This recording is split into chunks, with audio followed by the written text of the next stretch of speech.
Hey guys, how's it going? Today I'm going to show you my design for a fully automatic 100% AFK resin farm that you can see here. It's capable of generating a theoretical 900 resin per hour, so on par with a lot of the other farms out there. And of course, as you can see, it is really simplistic in its design, but it is effective. A few days ago, I released my first resin farm video, which is a prototype of this design, and ultimately what you see here is version 3 of the same farm, just upgraded a bit to make it fully AFK. So anyway, here is the complete design during the day. Once again, feel free to pause the video if you just want to build it purely based off screenshots. It's still pretty simplistic in our design. So I've added a few things, including a Trident kill chamber and an automatic allay collection system. But if you're interested in this, stick around and I'm going to show you how we actually construct this farm. So here we go. For the materials, I don't have an exact count for everything, but you will need one chest, at least one hopper, probably more than one, a couple doors, 20 pistons, 10 observers, 35 repeaters, 1 note block, 40 oak logs, and 2 creaking hearts. Those numbers are exact. Of course, you will also need some building blocks, some ladders, and 2 allays.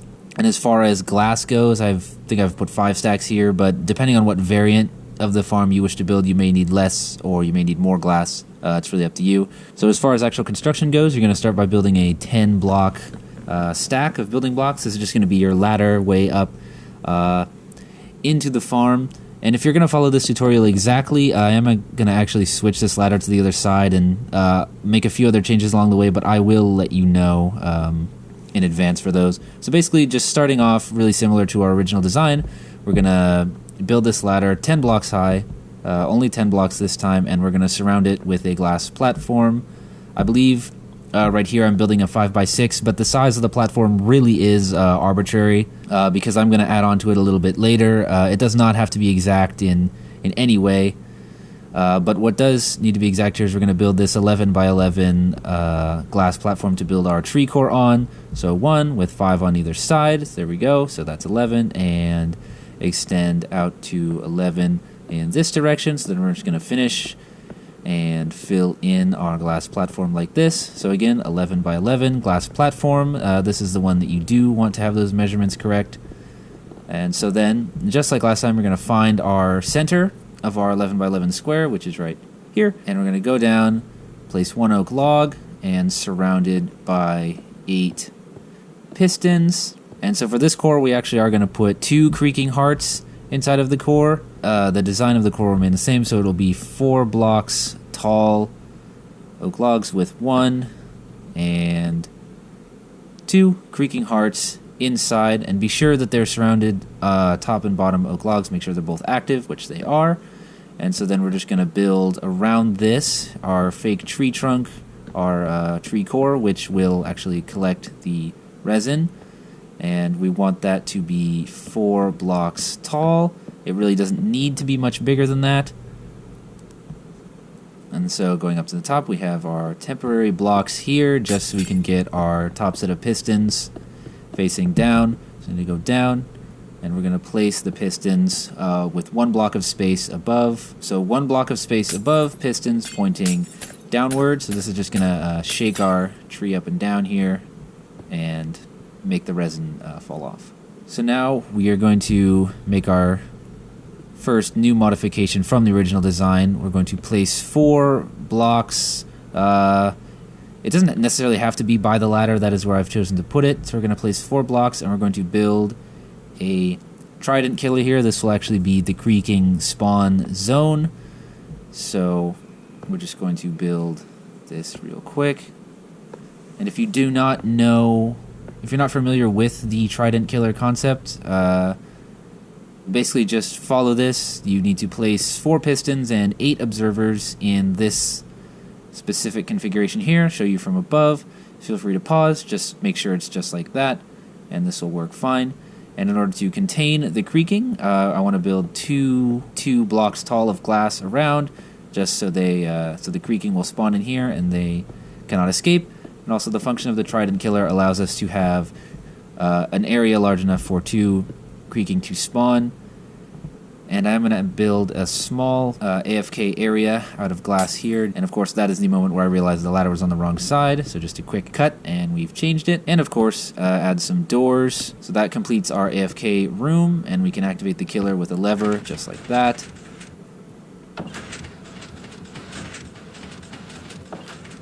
As you can see, the effect will be to bounce the trident around. So then we just throw our trident in there, leave it for later, just like that. And now it's time to start working on the actual redstone components of this build. So we want to cover these top pistons with redstone, and then of course glass, so we do not get creaking spawns up here. So just like the previous version of this farm, we are going to build a glass staircase. Nothing super fancy, just a basic staircase of glass to lead the redstone connection up to our upper pistons. And we are going to place one repeater right there to make sure that the signal gets there. And then we're going to place a lot of repeaters. This is where the 35 comes in. A lot of repeaters around the edge like so. Oops, leave space right there because we do need to place this block with a slab on top. This is going to be our activation button, and the circuit will operate just like that. So then, of course, we do want to hook up our lower pistons just like this. Again, nothing super complex, very, very simple redstone. Of course, the only flaw with this design is that if you want to ever stop the core cycling, you are going to have to break and replace the redstone.